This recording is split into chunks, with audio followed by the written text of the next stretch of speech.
सुळकूड इचलकरंजी नळपाणी योजनेला विरोध करण्यासाठी आम्ही जिजाऊच्या लेकी यांच्या वतीनं सुळकूड दूधगंगा नदी बंधाऱ्याजवळ 26 फेब्रुवारीपासून उपोषण सुरू करण्यात आलं होतं.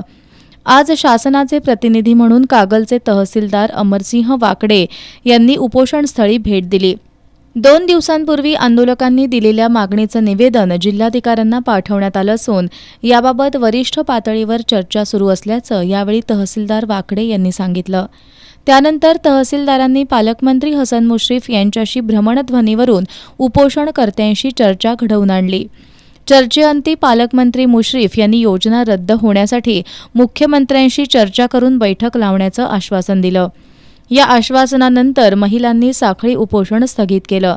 यावेळी पोलीस निरीक्षक गजेंद्र लोहार, अरुंधती संजय घाटगे यांच्यासह दूधगंगा नदीकाठच्या महिला आणि ग्रामस्थ मोठ्या संख्येनं उपस्थित होते.